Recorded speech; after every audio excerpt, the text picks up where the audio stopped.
and then pull up YouTube Studio.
I'm going to throw this in a few places.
Posting that.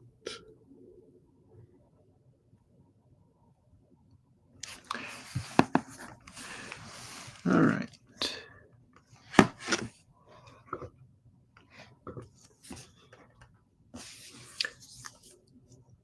Oh, hello to everybody who's tuned into the stream, and welcome to the February 2025 edition of Merge PHP. I'm your MC for the beginning of the SE in Ledman, and I'm a representative of one of the many PHP user groups contributing to Merge PHP that you can see on the screen.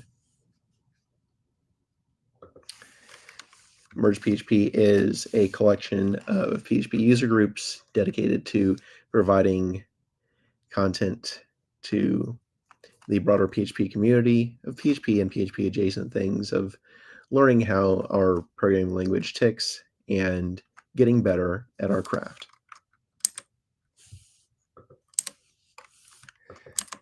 Now, there we go.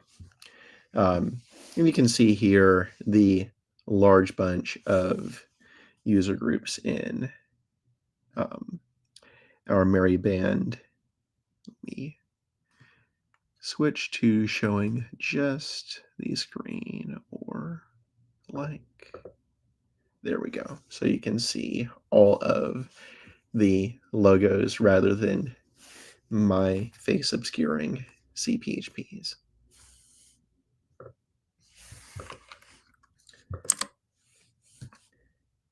Next up, we have our PHP deprecation warnings slide, because as time goes on, you have versions of PHP falling out of security support and active development. Due to an RFC being passed, security support now extends 2 years after the most recent version of PHP is released. after the 2 years of feature fixes, and we round up to the nearest December 31st. So at this point, from release, every PHP release gets you about 4 years of updates, actually a little bit more than that. We are on PHP 8.4 as of right now, as of late this past November.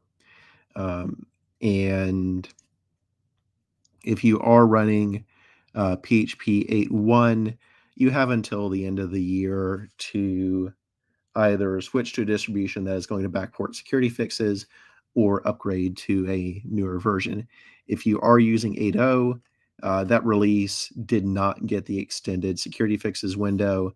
So if your distro is not backporting the security fixes, or you are pulling source and compiling directly from PHP, you're no longer getting security fixes. Please upgrade.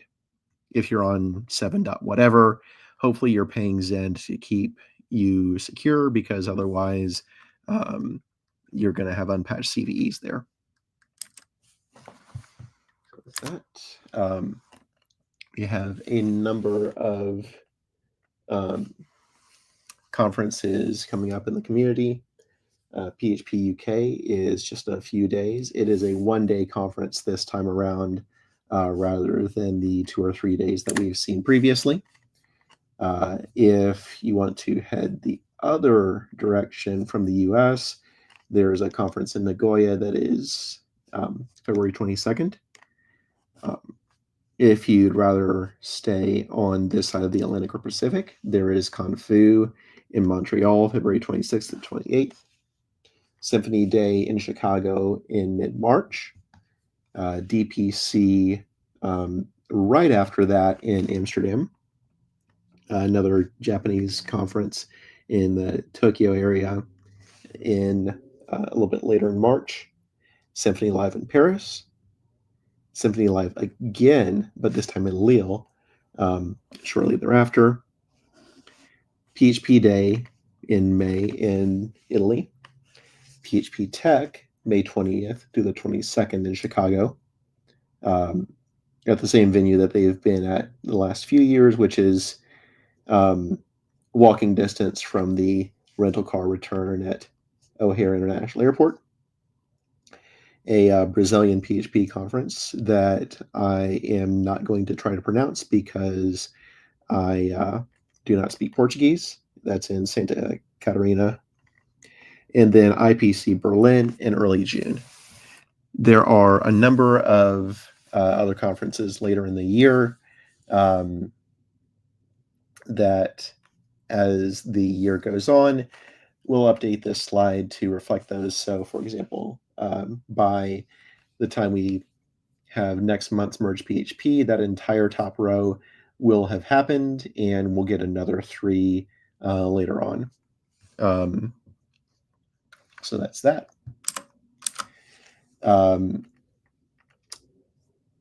You should hop on socials. You're likely watching this on YouTube.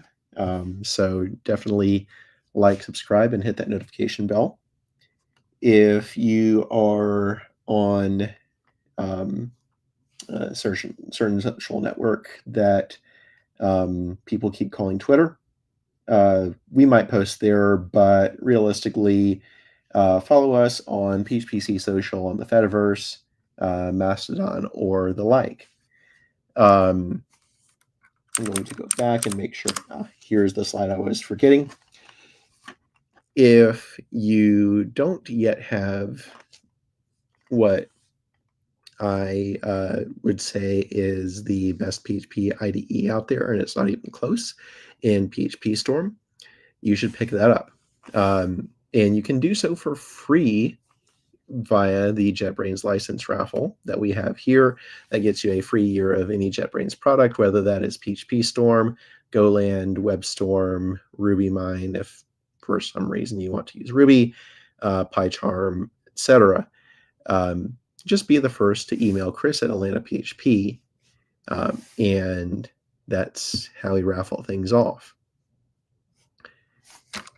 Going back forward, next month we have Josh Copeland with Vegas Programmers User Group presenting on WordOps, which is a management utility for WordPress.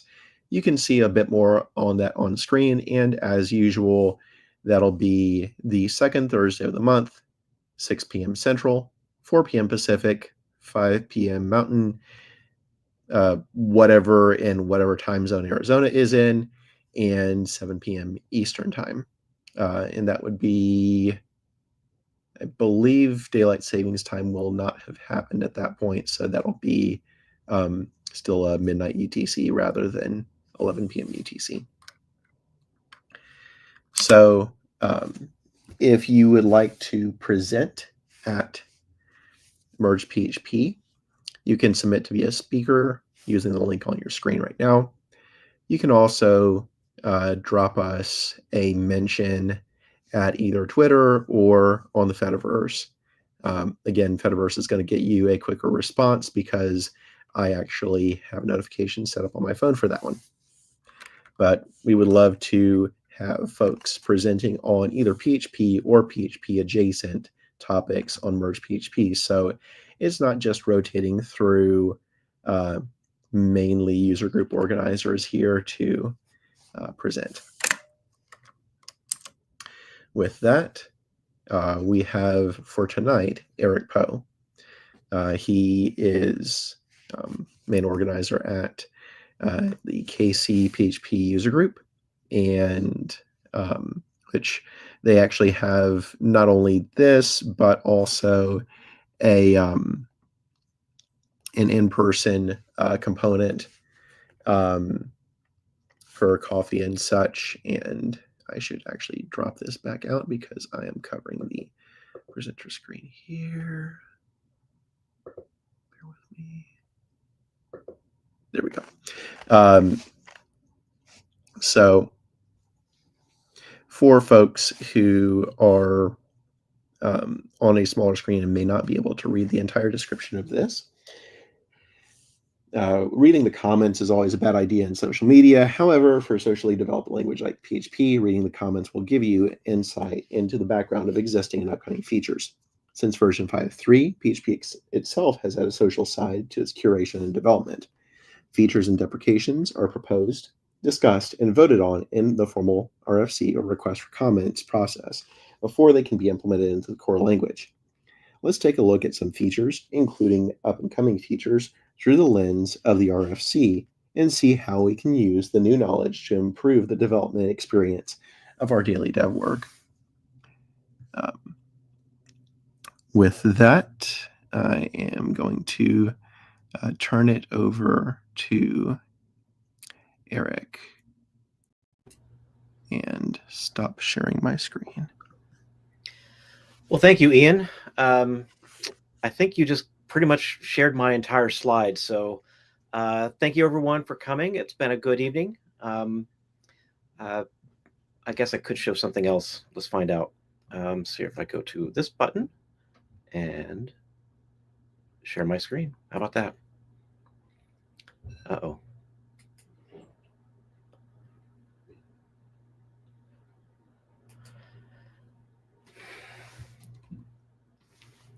Having to give away this. Okay, so I have some fun news.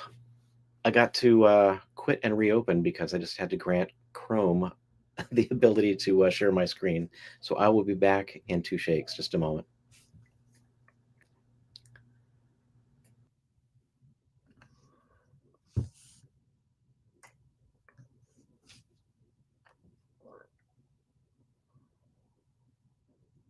So in the meantime, you'll have to stare at me because I don't want to hop back on to the screen sharing thing for the 10 seconds it will take for Eric to be back. Again, thanks to all who are tuning into the stream live, as well as folks who are watching the recording later. We can also be found at mergephp.com. That has info on upcoming events, as well as links to past presentations. All right. And I can click that button. All right. Looks like you're back. That was fun. All right, let's see if we can try this again. All righty. So do.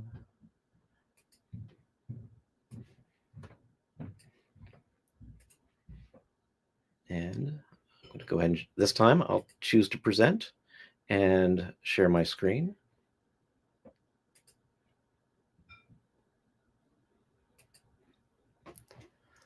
All righty. Hold up.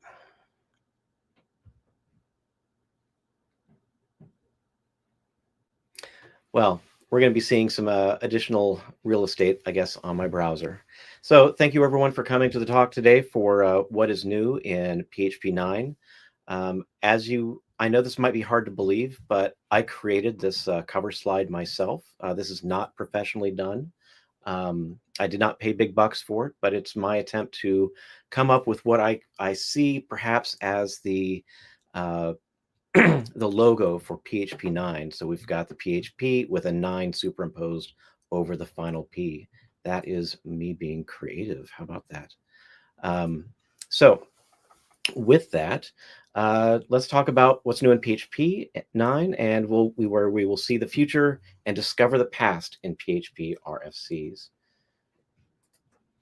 So I can't see the audience right now because all I can see is my screen, but this is what I imagine everyone is doing at this moment, is tearing their hair out just in anticipation and excitement over what is going to happen. But let's talk about you. I expect that the people who are viewing this are either new PHP devs, or they're everyday PHP devs, or they're not yet PHP internals devs. Like they're excited about PHP, but maybe they're not totally into the internals of PHP yet. And if you are an internals dev, thank you very much for the wonderful work you do. I think a lot of us wouldn't be here and with our professional lives if it weren't for you. So thank you all very much. So first, let's talk about the past for PHP, because we really can't look towards the future unless we know the past. So we'll talk about the various epochs of PHP. And when I say an epoch, this is kind of this grand scale of what the PHP universe looked like or looks like. And just like with the epoch of Homo Neanderthal or Homo sapiens neanderthalis moving into Homo sapiens sapiens, which I assume most of us who are watching this are members of, there was a huge overlap between those two epochs of humanity. So there will be some overlap also with the epochs of PHP. So the first epoch that we're dealing with is the Lerndorfian age. This is PHP 1 through 5. So Rasmus Lerndorf created PHP 1 a long time ago. He was wanting, this was like in the early days of the internet, or of the web, I should say, and he was wanting a way of using or adding a counter to his web page, and so he wrote some wrappers around some C and Perl code, and a lot of people go to any length to not have to use Perl, and Rasmus decided that it was a lot easier to create a brand new language for it. The next age that we have is the Zendian era, and so this was from PHP 3 through 5. So a couple of friends that were dealing with PHP, Zev Sarosky and Andy Gutmans, they created this or a new compiler for PHP that was rather successful. This includes a lot of C wrappers, and there's some Java influence, and like this embryonic object-oriented programming that came into PHP. Next up we have the Sadness era, PHP Sadness. This was PHP 4 through 5, and there was a website that came about called phpsadness.com, and it's a rather lovely website to visit, because the author of the site put up a big list of everything that he found wrong with PHP. And, you know, at first that's like a very trolly thing, right? But over time, as these things have been fixed up through about PHP 7, and I think it pretty much dropped off since then. But anyway, as things would get fixed, he would like mark out that line of what was wrong with PHP. So you can kind of see this evolution of PHP sadness to greater things for PHP, which was it's a fun site to visit, and I'll share the link in just a moment. Next, we have the PHP 404, and so this is PHP 6. Doesn't exist. It was planned as to be the next version after 5, and I think it was supposed to be PHP 5. It was after PHP 5.4 we were supposed to have PHP 6, and books were written on it. There were lots of plans, and then everything was kind of pulled back because the ideas for what PHP would become did not quite pan out. And so then PHP 5.6 and 5.5 and 5.6 were released. So the links down below are some really fun ones to visit. Like you can visit the history of PHP, and then you can see somebody running PHP 1, like they compile PHP 1 and run a simple website with it in 2024. So that's kind of fun to watch. And then this phpsadness.com is another site to visit. So after PHP 6, we enter the Renaissance. So we had this kind of interesting age before this, but then the PHP Renaissance comes about, and that's PHP 5.3 through probably 7. And this is when we have a lot of Java influence coming into PHP, as well as a lot of tooling and frameworks start maturing with PHP.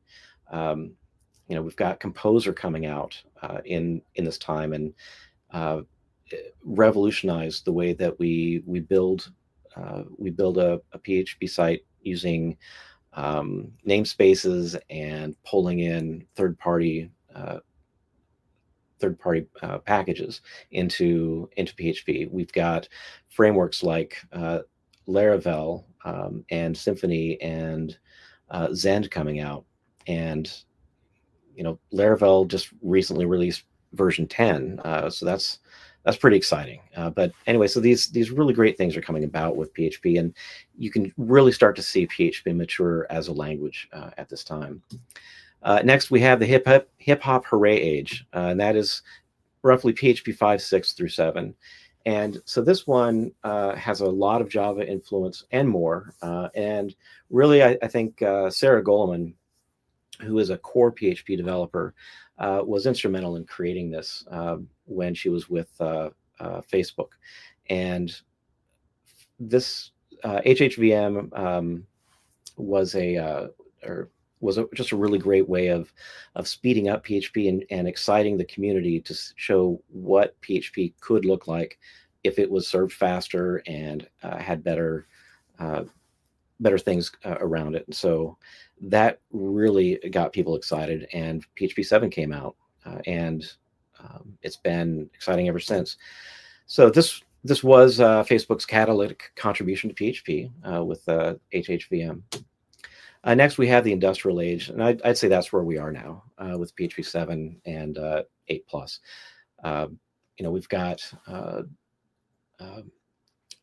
it's a lot of C# and Python and Ruby influences going into PHP. We've got a really robust and mature language, and it's just a really exciting time to be using it. It's a great tool. So what comes next for PHP? Is there a PHP equivalent of flying cars? I really don't know, but I think it's up to everybody who uses PHP and has some kind of voice, even if it's a quiet one, to kind of push the direction of PHP and where we will be next. But this talk is going to help at least try to figure out a little bit of how to figure out where we will be going next. So let's start out by learning from the past. The way to do that, I think the easiest way is to start reading the docs. you can start by reading the official documentation. And this picture I love because this is Margaret Hamilton, who wrote. She was one of the lead developers for the Apollo 11 guidance software, and here she is with like all the code that she wrote for that, and it's just about as big as she is. You compare the code that I've written, and it probably comes up to my ankles.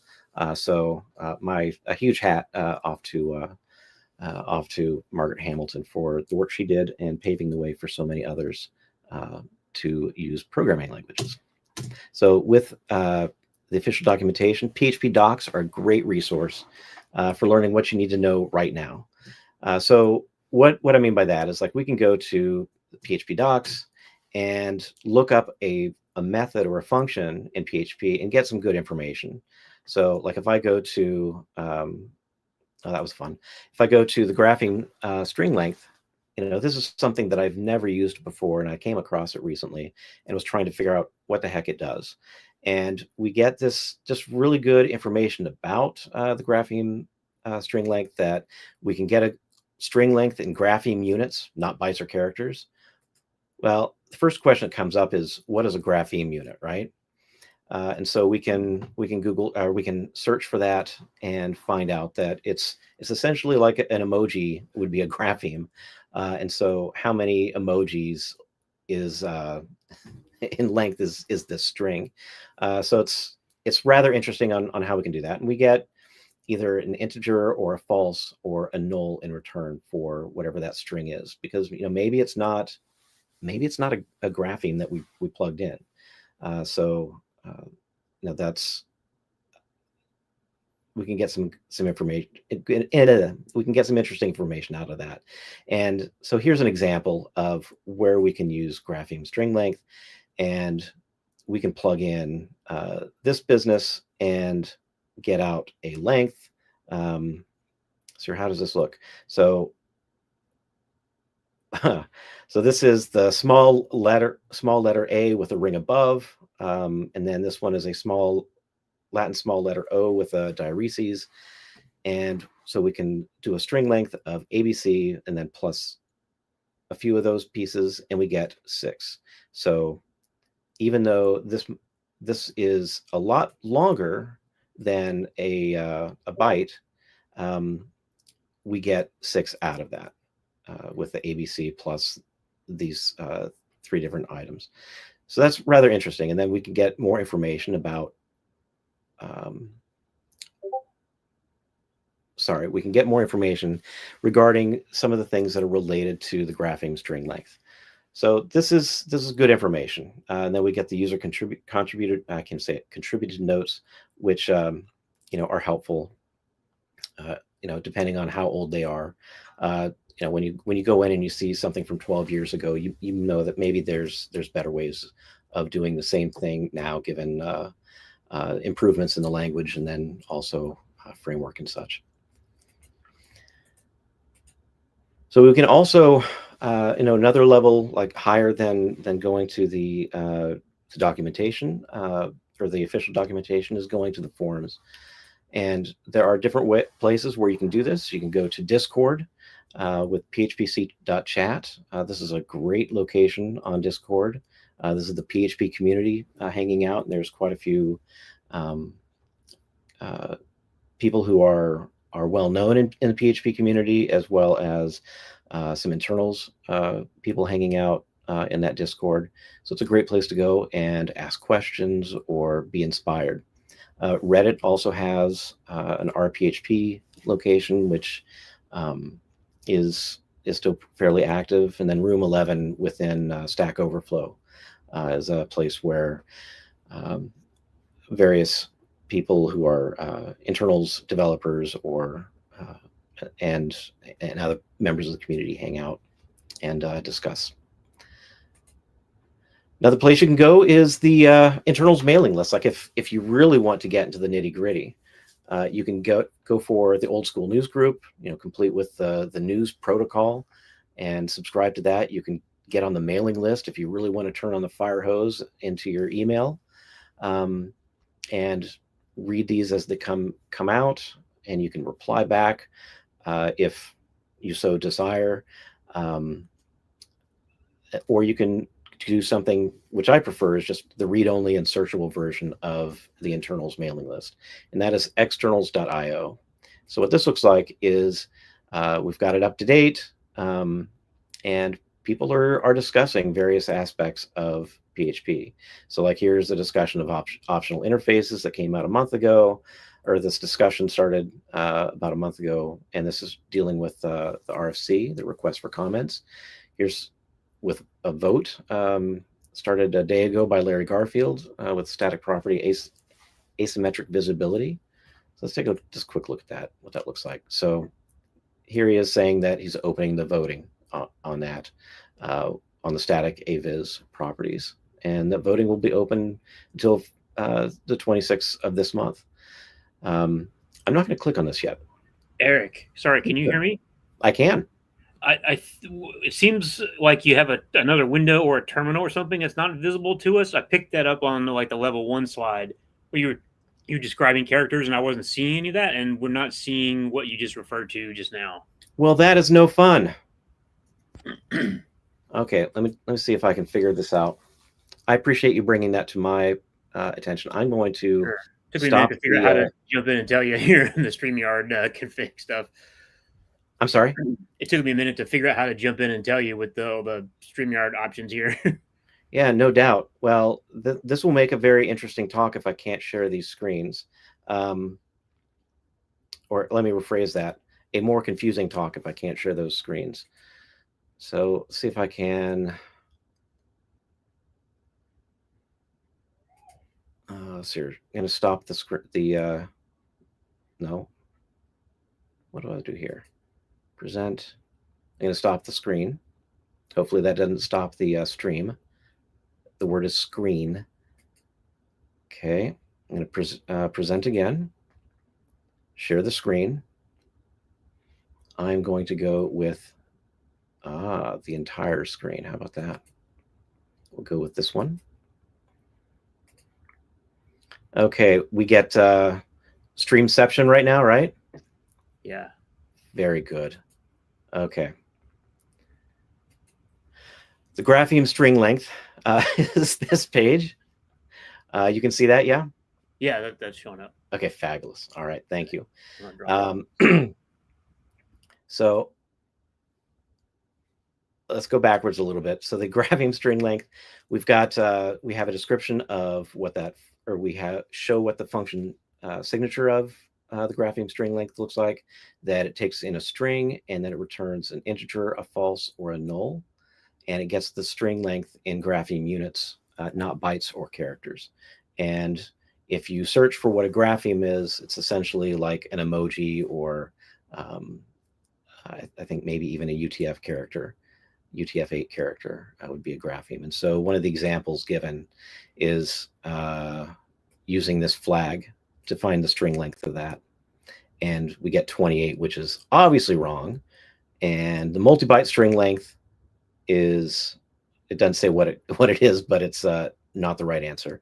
And then using the grapheme string length, we get 1. And so it's just a way of showing how big those things are. And I had no idea the grapheme string length existed, because when I get something like an emoji or a multi-byte, some kind of multi-byte character, I use an MB string length.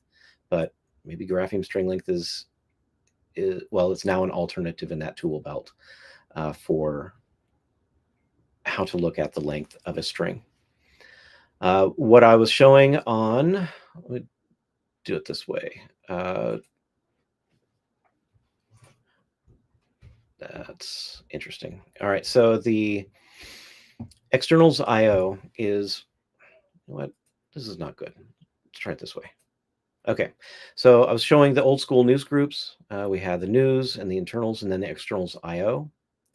And what that looks like is we've got this nice searchable, we have a search bar as well as information about things that are very recent in the internals discussion, the internals mailing list. And so like, I'm just going to click on update OpenSSL extension to support KEMs. I have no idea what a KEM is, but ooh, look at that. stands for key encapsulation mechanism. I have no idea what a key encapsulation mechanism is, but I could read further and get some ideas. And I see, okay, that's asymmetric, or sorry, ciphertext for decaps, and I don't read things necessarily in order as I'm scanning, so I apologize for jumping like that. But anyway, cryptography, and I know enough, not that I'm not smart enough to roll my own for cryptography, but you can get an idea that this is what people are talking about. Follow those discussions. This is great, but just for ingesting information. I'm not going to reply back to this discussion because I just want to find information. So that's reading about something recent, but let's see if, what was that? Grapheme string length. Let's see if there's anything about that in this.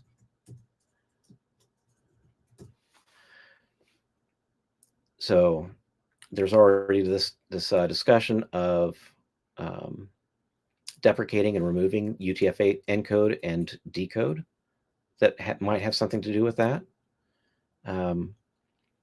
So that's, look at the description of grapheme string length.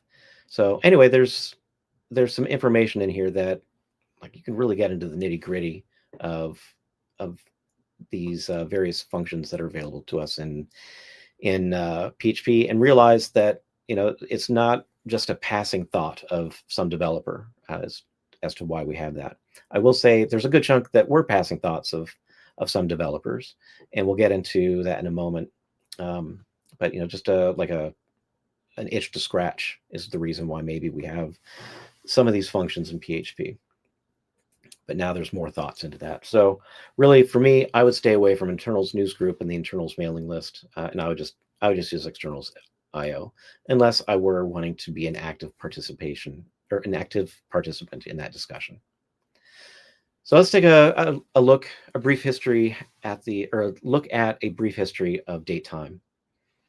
So Derek Reithens, who created Xdebug, also created datetime prior to the process for doing a release for comment, which started in PHP 5.3. And Derek is awesome. This is in no way a mark against Derek. Derek is awesome. Send him some love. Xdebug is an amazing tool. Everything that Derek does seems to be just with a lot of good intention, and just a great tool for people to use. So with that, Derek regrets that date time was not immutable. I went to a talk of his a few years ago, I think at Longhorn PHP, and Derek was talking about date time in one of his talks. And so anyway, he regrets that date time was not immutable. So he created date time immutable to resolve this, but could not remove date time because so many people were using it that it would cause a huge backwards compatibility breakage with a lot of code that's out there. So is it too late to make date time immutable by default? Now, I will say that date time and date time immutable, both of those were done really prior to the RFC process, or before the process became a lot more codified. So is it too late to make date time immutable by default? And there's a Reddit discussion on that that Derek participated in. And the consensus on this is largely, yeah, it is pretty much too late to make that happen. It would take a major effort to get everyone to be able to use the immutable date time. But so while you're at it, continue to use date time immutable. So the last thing I want to talk about is something that I mentioned, is this RFC, the request for comments. PHP is largely a social programming language now. There's, you know, as we could see with the, with Derek participating in Reddit to discuss datetime and making it immutable, and we could see from the externals IO, there's a lot of conversation around what goes into making PHP a programming language. So typically, you don't want to read the comments, but for a programming language like PHP, you really do, within reason. So the request for comments started with PHP 5.3, roughly the start of the PHP Renaissance. And it was to address the idea that the features of the language were about scratching a personal itch. And this brings it more towards being less of that and more towards a communal benefit for the various developers. There are multiple sections within each RFC. There, to show that it's, within the RFC page itself, there's an in-voting page that is under discussion, or which ones are under discussion, which ones have been accepted as far as process and policy goes, because there are a few items there, like one of the ones that Ian mentioned at the beginning was that starting with PHP 8.1, it was decided to extend the period that security releases are given for every version of PHP, starting with PHP 8.1. So it used to be 2 years of support and 1 year of, or 2 years of maintenance, I think, and 1 year of security support, and then it got extended to 2 years of security support as well. And that was one of those policies that was discussed as an RFC. Then we also have, I think, what we're more concerned with as PHP developers are what have been accepted, which are or they're pending implementation, or they're coming, or they've already landed, and then what's been implemented, and that starts with PHP 5.3 through roughly 8.5, and then we can see which ones have been declined, withdrawn, inactive, or obsolete. And you can look through those and realize that these were some good ideas, but maybe they weren't fully fleshed out, or maybe they were just something better came along, or sometimes the person who proposed it, maybe they ran out of steam as they were working on it. So these were very immature at first. So we can take a look at the namespace separator, and like I could probably print this off on one page, but this is from 2008 by Lucas Smith, so I can see who proposed it, and when it was implemented, and in this case with the backslash separator for namespaces, and that's what namespaces for us look like now. But it's kind of funny to look at these like it seems kind of silly that maybe a namespace separator would be 2 asterisks, or a surprised eyebrow, or waves, or a happy face, or a I don't know if that's like an evil happy face, or a happy face, or spider eyes, as the separator. And these were options, and what we got was the backspace separator. So that's pretty cool. And well, let's compare that to property hooks from PHP 8.4. So the property hooks, we can see when this was done, who created this, that it was Ilya Tovilo and Larry Garfield, and this has already been implemented, that it was first published at this RFC location, which we're currently at, and here's the pull request for it. So you can go into the pull request even and see what that looks like, and maybe follow some discussion there. You can see the code changes, and this 240 files changed just to make this property hooks work. So that's a bit bonkers to be looking at, but a lot of these are tests. Thank goodness for tests, right? That's a lot of tests.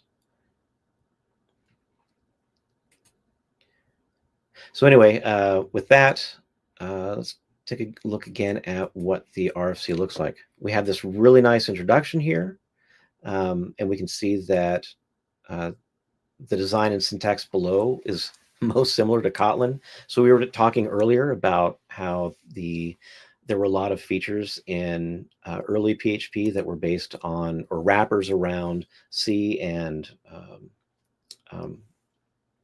oh, good grief, the other P language, Perl. And then, and that eventually more languages came into influence PHP. And so here we have Kotlin, although it draws influence from C# and Swift. And then it's just comparing this feature to Python and JavaScript. And so it's some thought went into this, some big thought, and we ended up with this as the proposal to what. Sorry, this is not it. This is considered idiomatic prior to PHP 7.4. And then we have this piece that is in 8.3. And then here we have a get for the string and a set for the string. So this is like the proposal for what this would look like. And we get a lot of really interesting ways of looking at this. So with property hooks, this can be simplified. There's different ways of writing the same thing, and maybe how property hooks can help out with that. So we've got this nice note on the approach. Let's see here. A design goal of this RFC is to make adding hooks to existing properties as transparent as possible, which and if you use public properties, for instance, this is a good way of maybe making those more, add some filters and such to those. So we've got the proposed summary, and like you can go down and read all the stuff about like the detailed proposal, and I cannot print this on one page. Seriously, I mean, we've got a lot of information on this, just about the property hooks, and I guarantee that the information on the PHP documentation for property hooks is not this detailed.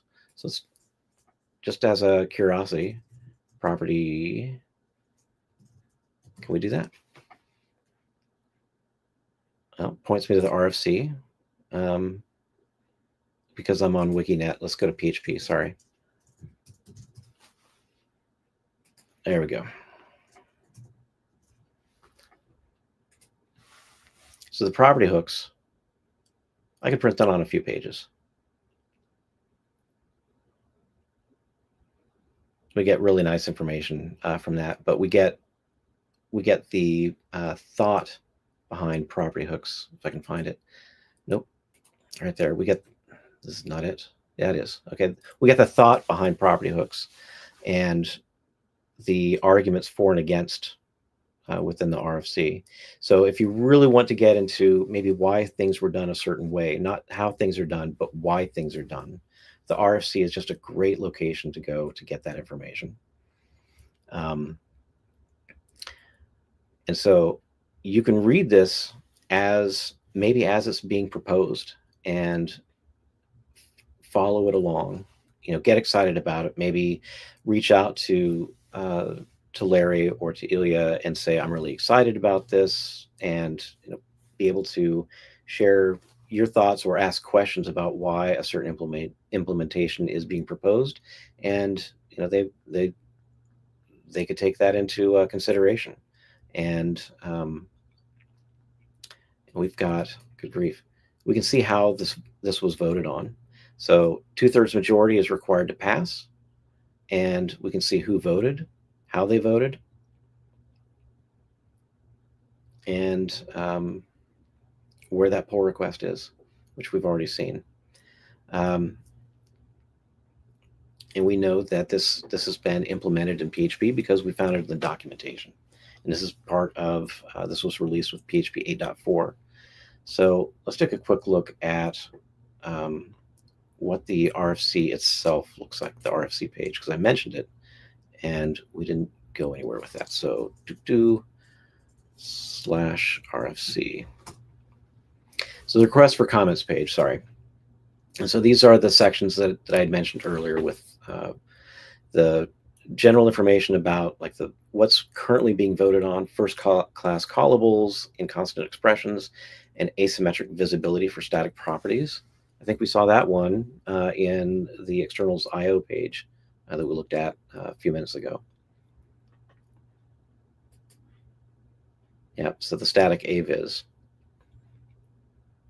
So this one is not as detailed, as you can see, as the property hooks, but we can also see how people are voting and that this is also a 2/3 yes or no vote. So it'll be interesting to follow this along as it comes about. Yeah, but what is the static AVIS? I don't even know what that means. Asymmetric visibility. I guess that's what AVIS means.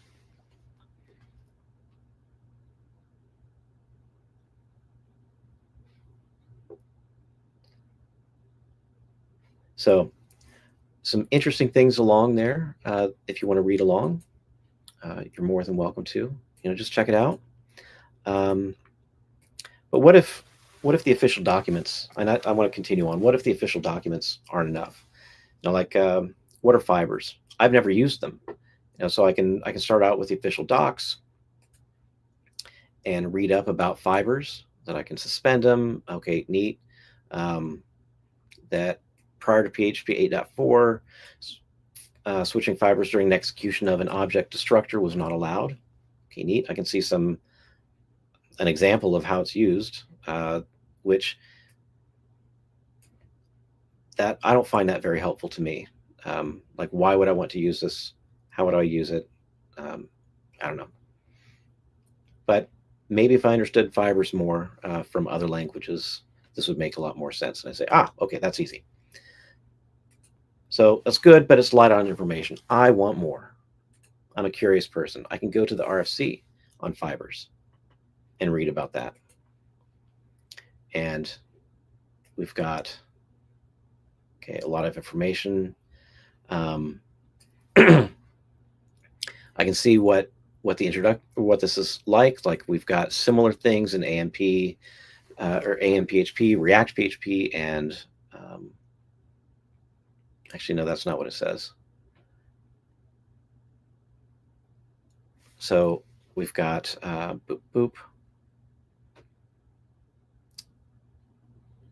Fibers allow the creation of a full stack interruptible functions that can be used to implement cooperative multitasking in PHP. These are known as coroutines or green threads. I've heard the word coroutine before. So I can read this and get a lot more information about fibers. We've got here, fiber. This has been renamed to fiber get current during PHP alpha. That's interesting.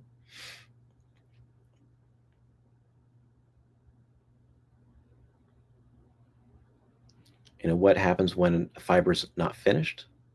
Does it get fibers are destroyed when there are no references to the fiber object? Fiber stacks. And I saw something down here that was interesting. And that was this graph. I've never seen, I've looked at a lot of these RFCs, and I've never seen somebody do a chart like this.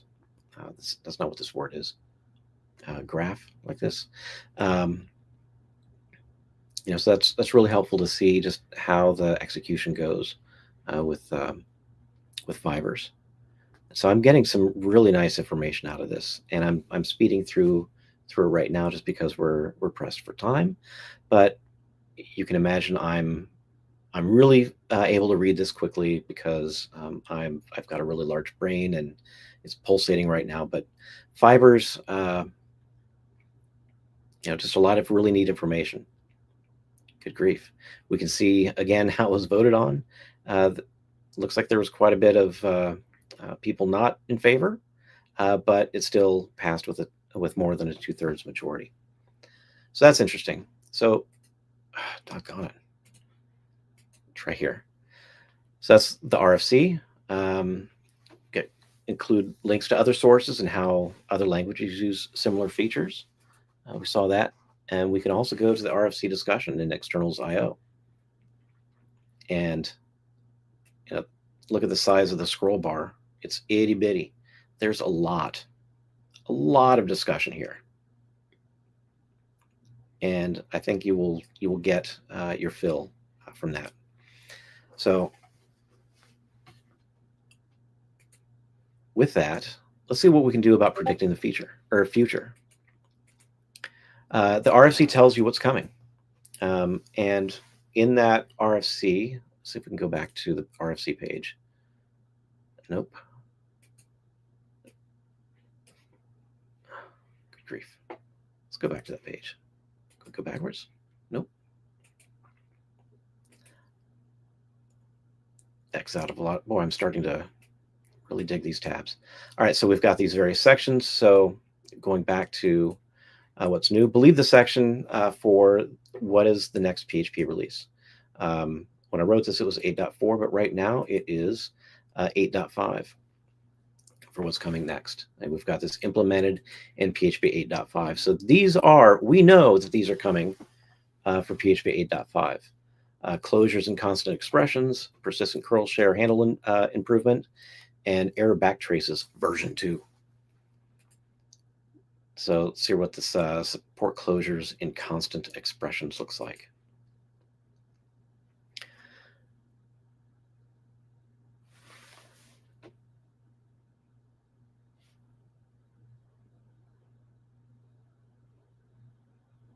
So it should be legal to include closures in constant expressions. So what do we have an example of that? See, here's some closures. Do I see? That's okay.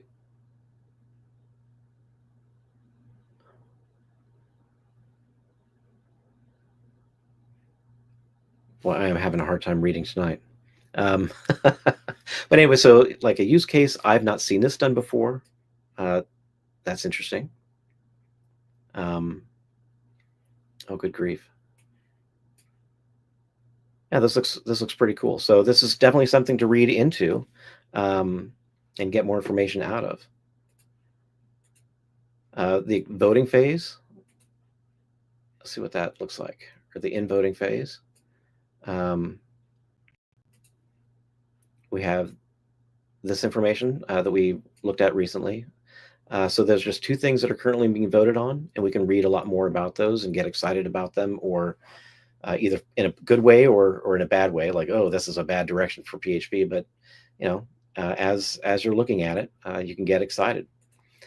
You can anticipate what's an accepted pending implementation and landing. So again, let's see if we have that accepted pending implementation and landing. So these are items that have been accepted, but maybe the code hasn't been merged into the branch for that version of the language yet. So like this deprecations for PHP 8.4, that has not been, those deprecations are not part of PHP 8.4 yet. So maybe these will be added to 8.5 if these can get implemented. Date time and daylight savings time transitions. That's good. Oh, look at that word right there, PHP 9.0. So these are things that are planned to be part of PHP 9, like the removal of the $sign outside of the mustache brackets, string interpolation. I know that that's deprecated, I think, in PHP 8.2, but here it is actually removing that. So fix them now because they're going away.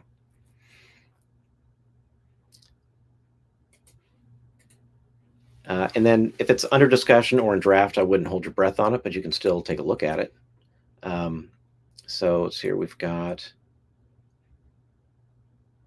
under discussion.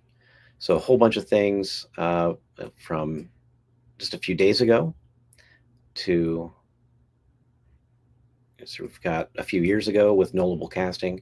So these are things that are kind of people are playing with right now, trying to flesh out and make into a good pull, or not pull request, a good item for people to vote on. And then in draft, there's even more. So we've got stuff from 2015. So I wouldn't get too excited about these, just because they're in draft. Reading somebody's draft is maybe, if you were helping them along, that would be another way of reading it. But I don't get excited about that. And then for everything that isn't declined, withdrawn, inactive, or obsolete, those are down here. Declined. A lot of RFCs just haven't made it, or didn't make it past the voting phase. Maybe they've withdrawn them. Just a lot of stuff right here, right? So what was that? Inactive. So these are ones where maybe the proposer ran out of steam while they were working on them. But they're still interesting to read through. And then things that are obsolete. So maybe they were obsoleted because something else came along that made that happen. So short form of closure, similar to I can't even say it. ES6's arrow functions. Anyway, send pause API. So what's the next version of PHP? Well, we know it's going to be PHP 8.5, right? And we get that information in this externals IO message, that this is what is planned. It will exist, and then what will be next. Why are we assuming that PHP 9 is going to come after 8.4?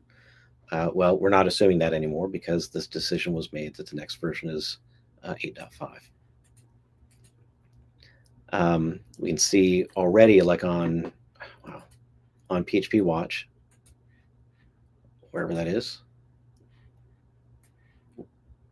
the information that we already saw. Well, no, this is different information.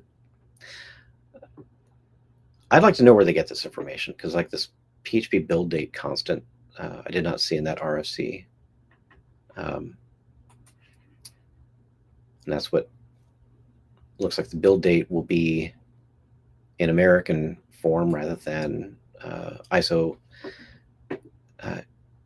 18, whatever, the common way of doing it, 8601. But then what is after? Doggone it. What is after? Will it be PHP 9? And I think just based on what we were able to see in the RFCs, we really don't know. It might be version 9. It might be 8.4. Like this one is deprecate get post sessions. It's PHP 8.4. But I think if we were to go to the RFC page for not implemented yet. Wow. I've already forgotten what we said. What was that? Deprecate post get sessions.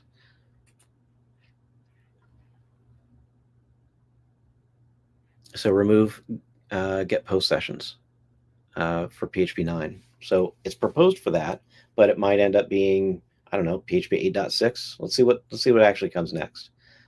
Just depends on how PHP 8.5 goes and what the internals folks think will need to happen in order to bump us over the edge to get to PHP 9.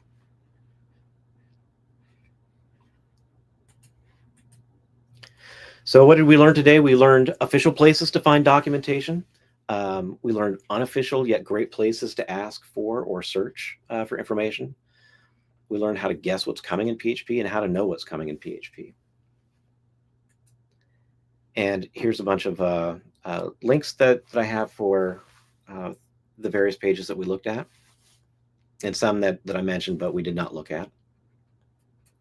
And then there's one more thing I wanted to say as far as how to get more information about these features, and you can always ask. So a long time ago, I was working on a library that was a scratch my own itch kind of library, and I ran across the array filter method, and that used the optional use keys and used both. And I was confused by why the order of these were in the order that they were, because it didn't make sense to me. And so I just asked the developer who added that, and he was kind enough to reply back. So I really appreciate that about this community, that we're nice to each other, and that we truly want to help each other move forward. So thank you all very much. I've been Eric Poe. I build tools and scientists for Stowers Institute for Medical Research. Stowers.org. It is a nonprofit organization that studies the origins of life and helps look at cells and DNA and such for looking at maybe causes and potential cures for very, very bad diseases that we get through genetics, like diabetes and heart disease and such. I'm a co-organizer of Kansas City PHP user group, as well as one of the co-organizers for this user group, Merge PHP, and I'm the former curriculum director for Coder Dojo KC. That's my social link. So thank you all very much. Let me go back to screenception. We're going to stop the screen. All right, thank you. All right, I will go ahead and end the stream now. Thank you all very much. You all have a great week.